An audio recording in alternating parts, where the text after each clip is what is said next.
अशोक सुंदरी वाली जगह पर चढ़ाना है, लक्ष्य नंदी के पास चढ़ाना है, लक्ष्य बनाकर गए हो तो भगवान ने भी तुम्हें लक्ष्य बनाकर लाखों में प्रदान कर दिया। उसने सोचा ले तुम मेरे लिए आया है, मैंने तेरे लिए ये रख दिया। पहले जाते थे तुम मंदिर, ऐसा नहीं कि नहीं जाते थे हो? और आज भी शिव महापुराण की या शंकर के मंदिर जाने वालों की निंदा वो ही कर सकता है जो कभी शिव को जानता ही नहीं, शंकर के जो कभी मंदिर ही नहीं गया।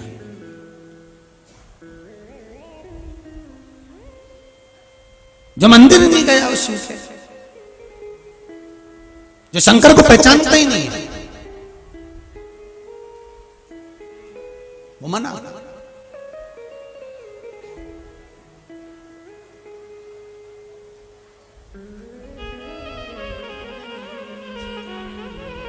महाराज एक सुंदर सी बात आती है, जिस घर में बड़े गरम होते हैं और छोटे नरम होते हैं वहीं पर शर्म रहती है। क्या रहती है? जम के बोलो जरा, कौन गरम? घर के बड़े गरम और छोटे नरम, वहां रहती है शर्म। और जिस घर में छोटे गरम बड़े नरम, वहां रहते हैं बेशरम।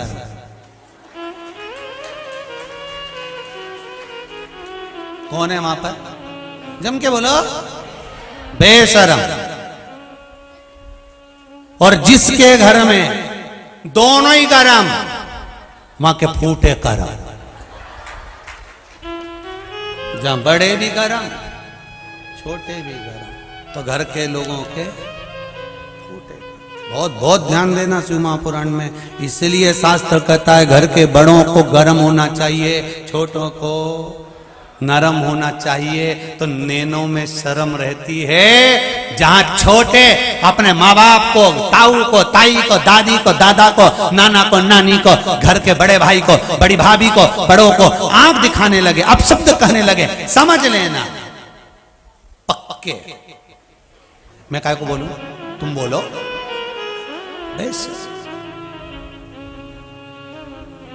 और जहां बड़े और छोटे दोनों गर्म हो रहे हो, अगर एक गर्म हो रहा चल जाएगा, एक तो नरम रहो, पन्नी वो तुरंत कह दे खाया बिना रह जाऊं।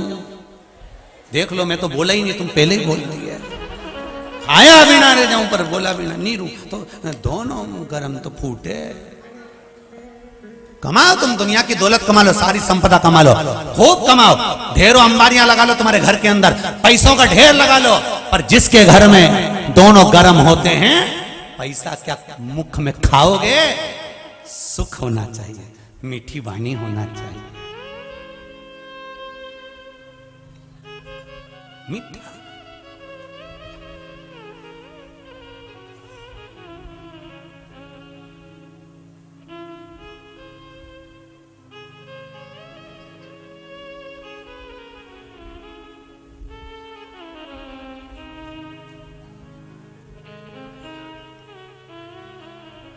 एक ना जाने कौन सा गीत था, वो याद नहीं आ रहा। राजी बोल दे मैं तेरे को पाँव की पायल दिला दूं, ऐसा था, वो ध्यान नहीं आ रहा हो। कल सुनूंगा फिर आपको बताऊंगा। प्रयास राजी बोल दे, ऐसा ही कुछ है, और ध्यान नहीं आ रहा। मैं सुना है कि राजी बोल मतलब अच्छे से बोल, प्रेम से बोल, मीठा बोल। उस गाने में का पायल दिला दूंगा, यहाँ शिव महापुराण कह रही है तुम राजी से तो बोलना चालू कर दो, माँ बाप तो पूरी जायदाद तुम पर लुटाना चालू कर देते हैं। प्रेम से तो बोलो।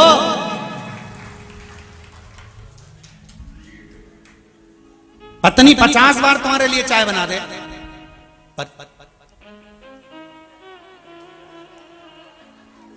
थोड़ी सी तो स्माइल देखे, बहुत अच्छी चाय बनाती है। पत्नी बोलेगी अभी छठी बार पी रहे हो, तू बनाती है ना इसलिए पी लेता हूं। पत्नी के वाह, तुरंत गई चूल्हा पर बना के फिर ला के इतना में फ्री का बेस्ट फ्रेंड रह गया। अब सोच के पड़ा है सातवी हो, थोड़ी सी देर में भी कुसमांडा चंद्र घंटा कभी भी हो सकती है। चेंज होने में बदलता है क्या? चेंज होने कभी भी। अब फिर तुरंत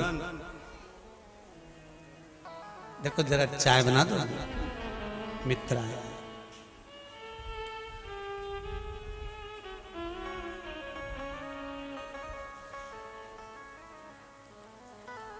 इसकी एक आदत बहुत अच्छी है, बच्चों को भी अच्छे से संभाल लेती है और चाय भी। चलिए, क्योंकि उसने देख लिया था गोदी में बच्चा है तो इसको लेके आप प्रेम से तो बोलो। जो क्रोध में कहा, यदि वो प्रेम से कहा होता तो दुनिया का सारा काम बन गया होता, सारा काम। आप प्रेम से तो बोलो, क्या चाहिए? केवल प्रेम की बात, स्नेह की बात। महाराज प्रणत शंकर भगवान को देख रहा है और भोलेनाथ जी को देखा तो प्रणत के मन में आया, मुझसे ज्यादा भजन कर रहा है, मुझसे ज्यादा मंत्र जाप कर रहा है, मुझसे ज्यादा स्मरण कर रहा है। प्रणत के मन में थोड़ा सा भाव जागृत हो गया। भजन करने वाला जब भजन करता है, जो नहीं करता है उसकी चित्तवृत्ति में यही आता है कि ये क्यों कर रहा। अच्छी जगह जाओगे तो ही तुमको कोई टोकेगा, कभी बुरी जगह जाकर बताना कोई नहीं टोकेगा। किसी की सामर्थ्यता नहीं कि कोई टोक दे, तुम जाके बताओ बुरी जगह।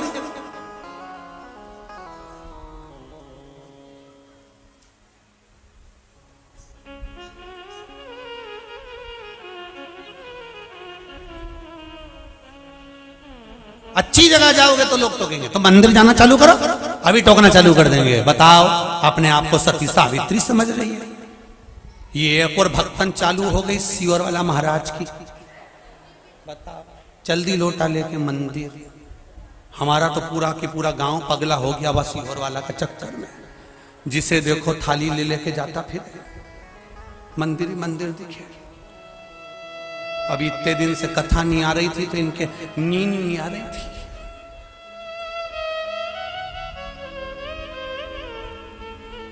नींद नहीं आ रही।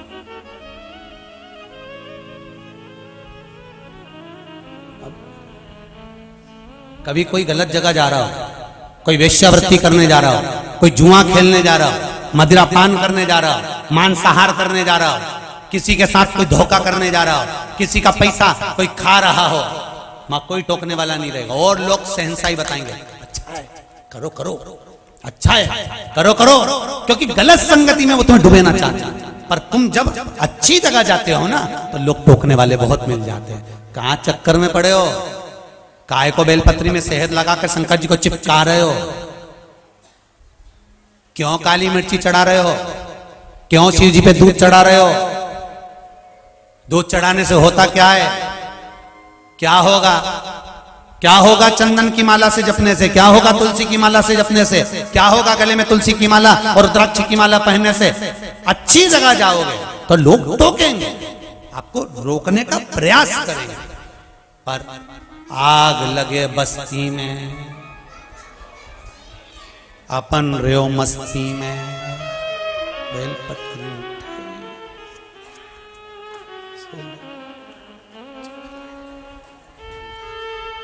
मैं तो चली वृंदावन राणा, मेरे तो भाग जगे तेरे महलों में आग लगे।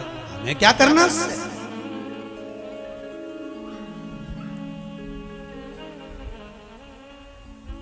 क्या करना? करेंगे, टोकने वाले टोकेंगे, रोकने वाले रोकेंगे, अपशब्द कहने वाले अपशब्द कहेंगे। केवल अच्छी जगह जाने वाले को रोका जाता है, सत्कर्म में लगने वाले को रोका जाता है, नेक कर्म करने वाले को रोका जाता है, अच्छे विचार रखने वाले को रोका जाता है। अच्छे विचार रखने वाले, जो सतमार्ग की ओर बढ़ता है, अच्छे मार्ग की ओर बढ़ता है, लोग उसको रोकने का प्रयास करते हैं, रोकने का प्रयास करते हैं।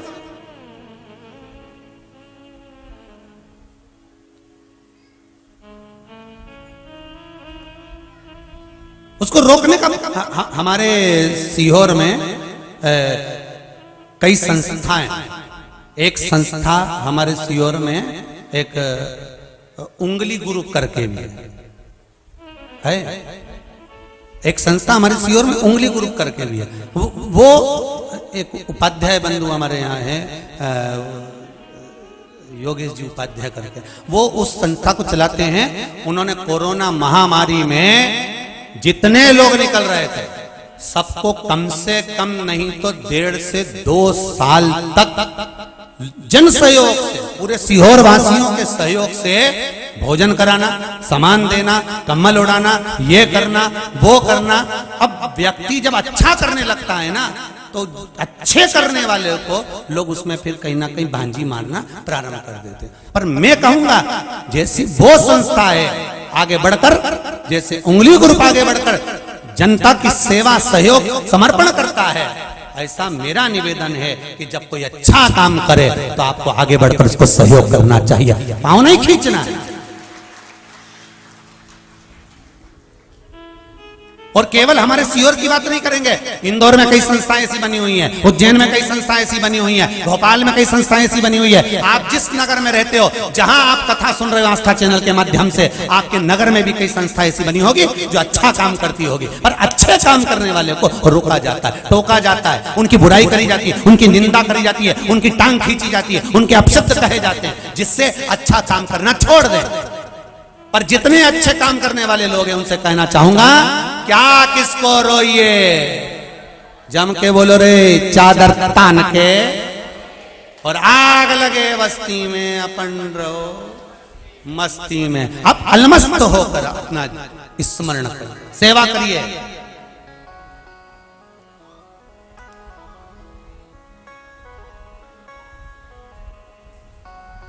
अच्छे से अच्छा कर्म करने का प्रयास करो, नेक कर्म करने का प्रयास करो। बस एक बात का याद रखना अपने जीवन में, एक बात ध्यान रखना, डॉक्टर की डिग्री आपके पास में है, इंजीनियर की डिग्री आपके पास में है, आपने अच्छी अच्छी पीएचडी कर रखी है, ये डिग्री आपकी आत्मा की संतुष्टि के लिए है।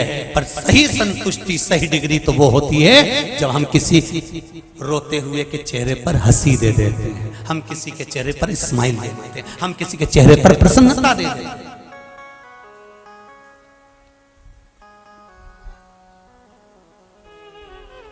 चेहरे की प्रसन्नता। आज सीहोर के ब्राह्मण समाज के लोग भी यहाँ आए थे और कह रहे थे, गुरुजी अगर कोई बाहर से आने वाले अतिथि लोग जो आ रहे हैं, सीहोर की होटलें तो सब पैक हो गई व्यवस्थाओं के लिए, ब्राह्मण धर्मशाला है, सूचना दें वहाँ लोग।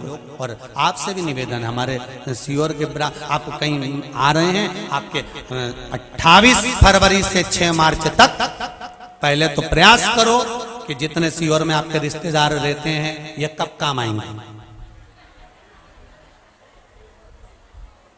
सही है कि गलत है, ये कब काम आएंगे, सबको फोन लगा दो हम आ रहे हैं। ओके, कब आ रहे हो? 28 तारीख के पहले 27 को आ जाएंगे, कितने दिन रुकोगे? ये भी कोई पूछने वाली बात है। सीहोर वाला महाराज तो रोज चिल्ला चिल्ला के गिरा 28 से 6 तक, सुन लो, हम तो उतने दिन ही रुकेंगे।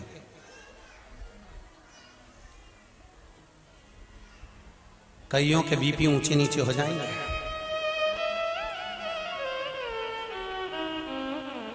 भले कैसा भी मुंडा बना है, अपने को उनके घर थोड़े रोटी खाना, रोटी तो अपने कुबेर भंडारी की खाना है। वो कैसा ही मुंडा बना है फिर भी अपन तो बढ़िया बढ़िया। और असली सोने की रकम पहन के नहीं आना है। अब की बार हमने दरवाजे पे लिख दिया है, एक जांच करने वाले को बिठाएंगे, अगर सोने की रकम पहन के आए तो उसको वहीं से निकाल दो, क्योंकि इनकी रकम घूमे, हमारी बीपी ऊंची नीची करा रहे, बार बार अनाउंस करवा के, हमारा ये चले गया, हमारा वो चले गया। कोई ये नहीं कहता हमारा दिल शंकर जी में चले गया।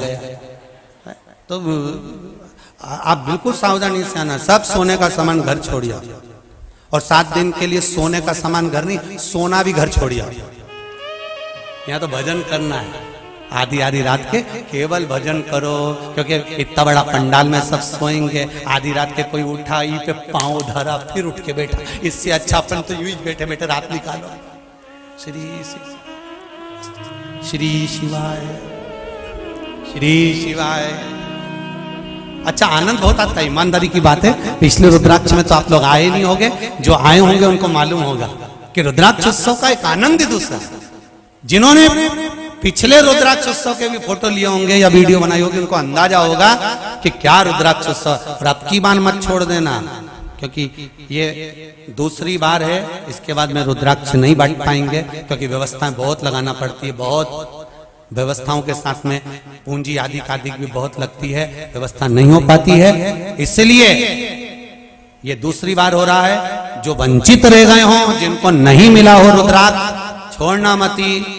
7 दिन रोज बटेगा, प्रतिदिन 11.5 लाख रुद्राक्ष बटना है, प्रतिदिन बटना।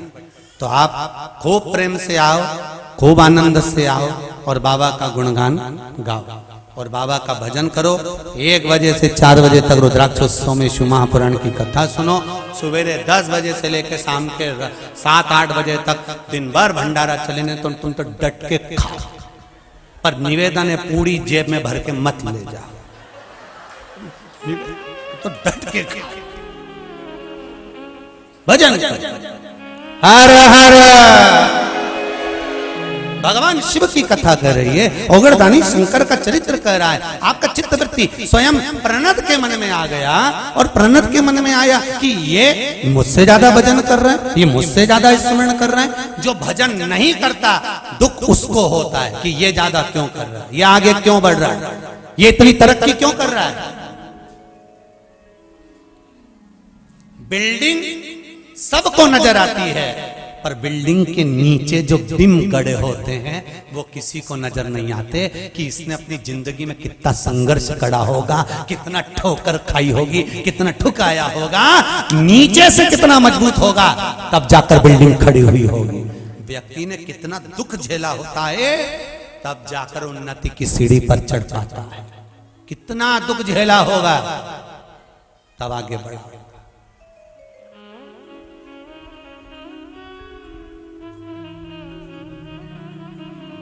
महाराज कितना दुख झेला, तब उन्नति की सीढ़ी पर बढ़ा। प्रणत को लगा कि ये भजन मुझसे ज्यादा, अहंकार झलक गया, थोड़ा सा ठोकर लगा और गिलास झलक गया, अहंकार झलका, खड़ा हो गया प्रणत। प्रणत ने पूछ लिया, ए बाबा कौन हो तुम। शंकर भगवान ने कहा, तुम कौन हो। प्रणत कहते हैं, तुम मुझे जानते नहीं हो। मेरे शरीर में जहां पर कट लगता है, जहां में मेरे शरीर में जहां घाव होता है, वहां से वृक्ष की पत्तियों का रस टपकता है। मेरे शरीर में खून नहीं है, मैंने इतना तप करा है शंकर का, मैंने इतना तप करा है कि मेरे शरीर में से खून नहीं बहता, मेरे शरीर में से मात्र अगर बहता है तो पत्तियों का रस बहता है। ये अहंकार को टल्ला लगा है, झलक रहा है।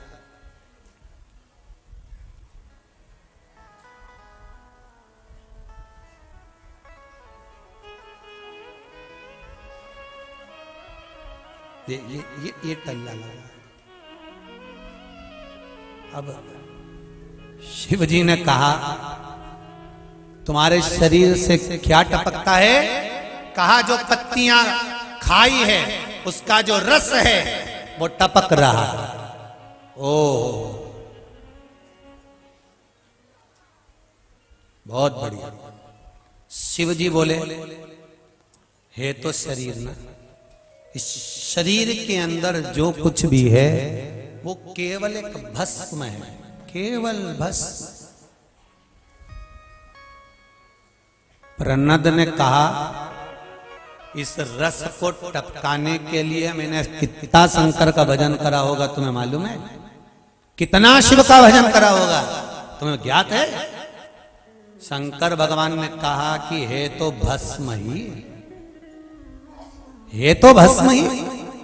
इतने में प्रणद ने कहा, तुम्हारे शरीर में अगर भस्म है, तुम कह रहे हो कि सबके शरीर में भस्म होती है, जीवित रहे मरने के बाद तो रात ही होना है, तो तुम्हारे शरीर में अगर भस्म है तो प्रकट करके दिखा। शंकर भगवान स्वयं उसी समय पर अपने शरीर को मलना प्रारंभ करा और प्रणद के शरीर पर भस्म लुटाना प्रारंभ करा। भस्म शिव प्रणत के शरीर पर दे रहे थे। मेरे शंभु, मेरे शंकर, मेरे ओघड़दानी, मेरे कैलाशी, मेरे अविनाशी भस्म शरीर पर दे रहे हैं, लुटा रहे हैं। ठीक,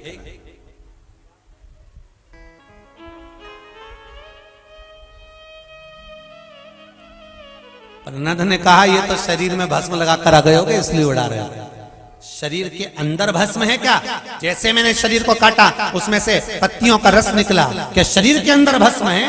शंकर भगवान ने कहा ये ले। शिव जी ने उसी समय पर अपने शरीर पर घाव करा और भस्म निकाल कर जो दिखाया, प्रहलाद चरणों में पड़ गया। प्रभु दर्शन दीजिए, आप हैं कौन? शंकर भगवान सामने प्रकट हो गए। प्रहलाद ने कहा आप मेरे लिए यहाँ प्रकटे हैं? शिव जी कहते हैं जब मेरा कोई भक्त अहंकार में डूबने लगता है तो उसके अहंकार को समाप्त करने के लिए मुझे लीला रचना पड़ती है। इसलिए प्रहलाद तू कहीं अभिमान में ना डूब जा। अगर भगवान सेवा करने का मौका दें, आपको कहीं सत्कर्म में लगाएं, आपको कहीं भजन में लगाएं, कीर्तन में लगाएं, नाम स्मरण में लगाएं, नाम जाप में लगाएं, तो निवेदन है आप सत्कर्म की ओर बढ़ो, अच्छे कर्म की ओर बढ़ो, सुख मिलेगा आपको, आनंद की अनुभूति होगी आपको।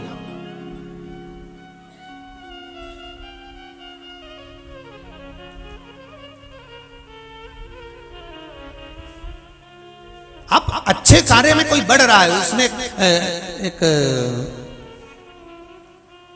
उज्जैन में जय महाकाल एक संस्था है, बड़ी अच्छी है महाराज।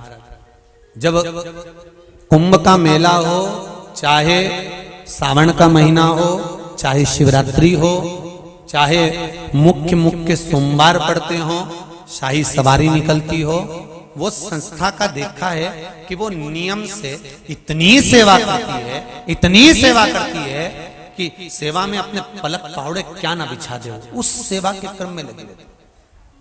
और केवल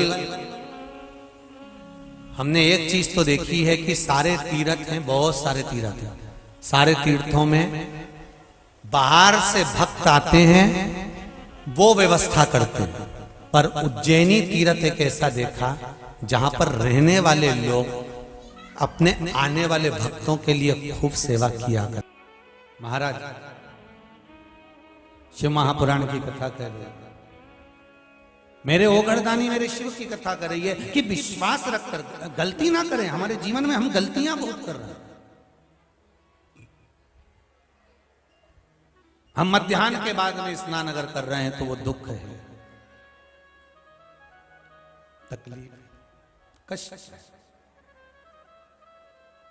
प्रातः के समय पर 1000 घर में काम पड़े रहे, पहले सबसे पहले आप 1000 काम पड़े हैं, पहले स्नान करो, भले फिर काम में लग जाओ, दूसरी बार फिर नहा लेना, पर पहला स्नान हो जाना चाहिए। महाराज हमारे यहाँ पर कहते हैं घर से जो भूखा जाता है पूरा दिन भूखा रहना पड़ता है, इसलिए घर से जोरदार निपटा के जाओ, भले थोड़ा बहुत खाकर जाओ पर घर से खाकर जाओ।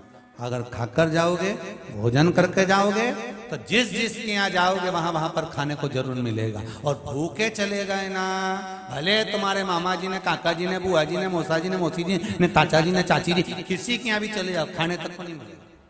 ये नियम है। अब जाओ, थोड़ा बहुत कुछ खा के जाओ, आराम से पाकर जाइए, भूखे नहीं जाना। उसी तरह जैसे घर से भूखे चले गए तो कहीं भोजन नहीं मिलता, उसी तरह बिना रुद्राक्ष और बिना तुलसी के माला के अगर चले गए तो वहां बैकुंठ नहीं मिलता, वहां कोई फल नहीं प्राप्त हो, गले में धारण। पद्म पुराण का पाताल खंड अध्याय नंबर 7 और अध्याय नंबर 9 ये वर्णन कर रहा है कि हमें धारण करना।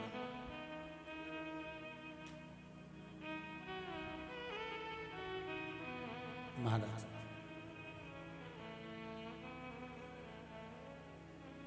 भगवान के पास में माया भी है, भगवान के पास में भक्ति भी है। माया आपको नचाएगी, भक्ति मेरे शंकर को नचाए। माता पार्वती जी ने भगवान शिव की भक्ति को धारण कराया।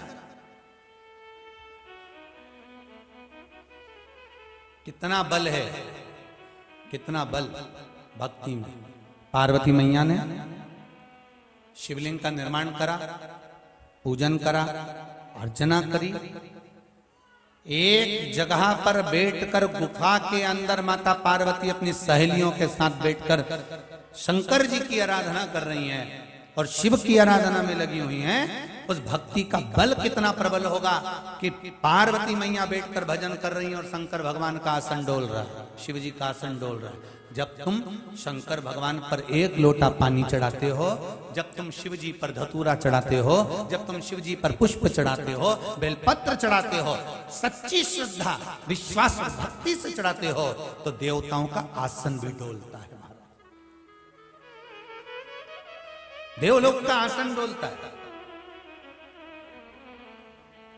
कोई नया काम का चालू कर रहे हो आप, कोई व्यापार के लिए जा रहे हो, नौकरी नहीं लग रही हो, सर्विस नहीं लग रही हो आपकी, आपने बहुत एग्जाम दे ली, बहुत परीक्षा के लिए आपने तैयारी कर ली है, बहुत प्रयास कर लिया, बहुत प्रयास,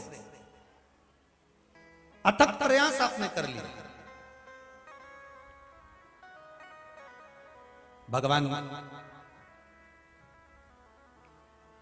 प्रदोष का अगर दिन हो और प्रदोष काल का समय हो और एग्जाम प्रदोष के बाद हो, या आपको तारीख मालूम पड़ जाए, उसके पहले अगर 15 दिन 20 दिन पहले भी प्रदोष पड़ रही हो, तो बेलपत्री समभागी बना। समभागी मतलब ये जो चिकना वाला पत्ता होता है ना बेलपत्री का, सीधा वाला भाग, और इस पत्ती का भी सीधा वाला भाग, ये दोनों जो बेलपत्री के चिकने भाग होते हैं महाराज, ये बेलपत्री का जो चिकना भाग है और ये चिकना भाग है, इन दोनों में लाल चंदन लगाकर बेलपत्री के भाग को जोड़ना महाराज।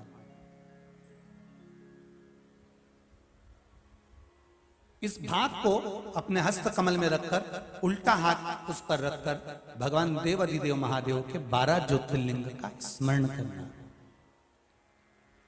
श्री शिवाय नमस्तुभ्यम, या पंचाक्षर मंत्र नमः शिवाय, या षडाक्षर मंत्र ओम नमः शिवाय।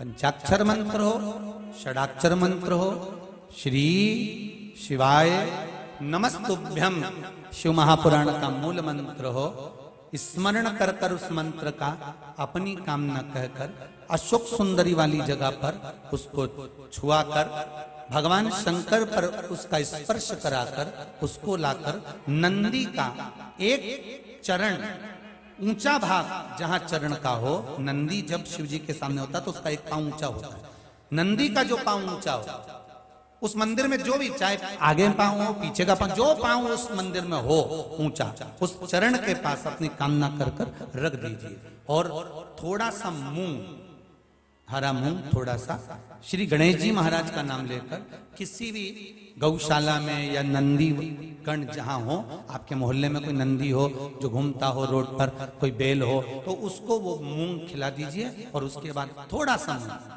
हथेली लेकर थोड़ा सा खिलाकर आप अपने एग्जाम पर या कोई व्यापार चालू कर रहे हो या नौकरी करना चाह रहे हो, सर्विस करना, आप उसके लिए चले जाओ, उसमें सफलता मिलेगी। पर करना किसको पड़ेगा? जो व्यापार करने जा रहा है, जो नौकरी करने जा रहा है, जो सर्विस करने जा रहा है, जो अप्लाई करने जा रहा है, जो अप्लाई के लिए आगे बढ़ने जा रहा है, कोई कंपटीशन एग्जाम में बैठने जा रहा है, करना उसको।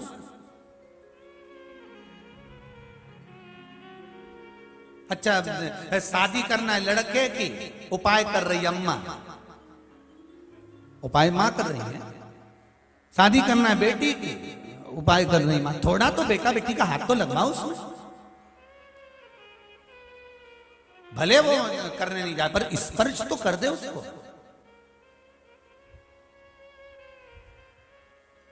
फिर कल वाली बात आ गई महाराज, तुम समोसा खाओगे तो तुम्हारे पेट में जाएगा, वो खाएगा उसके पेट में जाएगा। तुम भजन करोगे तुम्हें मिलेगा, वो करेगा उसको मिलेगा। दान तुम करोगे तुम्हारे खाते में जाएगा, वो करेगा उसके खाते में जाएगा।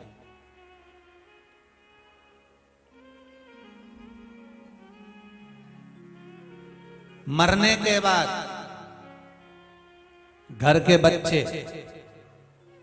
दान देते हैं, मरने के बाद तो पिता के लिए दिया गया, पत्नी के लिए दिया गया, पति के लिए दिया गया, तो वो अपने दादा परदादा के लिए दिया गया, कुटुंब कबीले के लिए दिया गया। वो दान जो तुम दे रहे हो उसके खाते में कितना गया?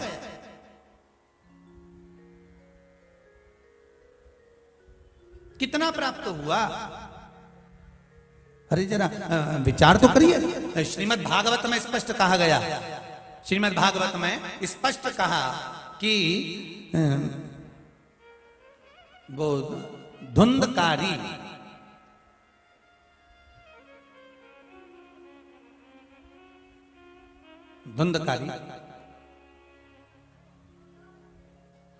के लिए तर्पण करा गया, तिलांजलि दी गई, गया जी का श्राद्ध करा गया, ब्रह्म कपाली करी गई, ब्राह्मण भोज कराए गए, भंडारा कराया गया। गोकर्ण ने अपने भाई के लिए कितना कितना प्रयास किया।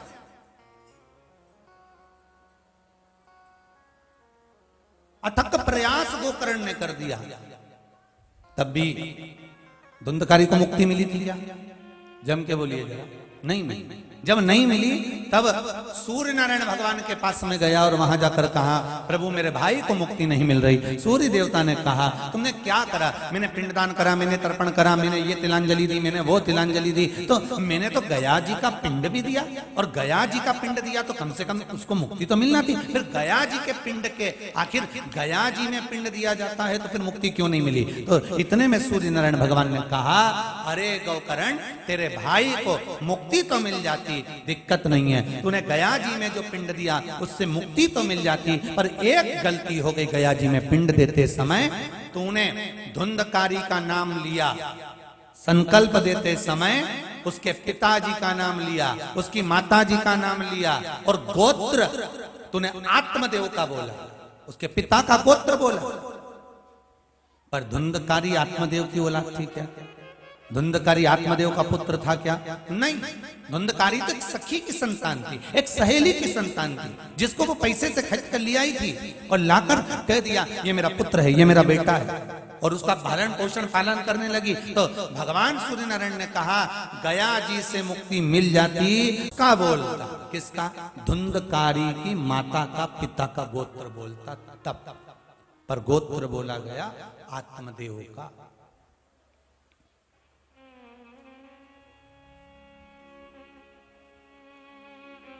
फिर भागवत सुनाई। श्रीमद् भागवत में वर्णन आता है, एक जरा सी त्रुटि थी, जरा सी त्रुटि, और वो त्रुटि थोड़ी सी त्रुटि से वंचित हो गया वैकुंठ, वंचित हो गया भगवत भजन से। थोड़ी सी त्रुटि आई और वो दूर हट गया। नहीं तो कितना तर्पण तिलांजलि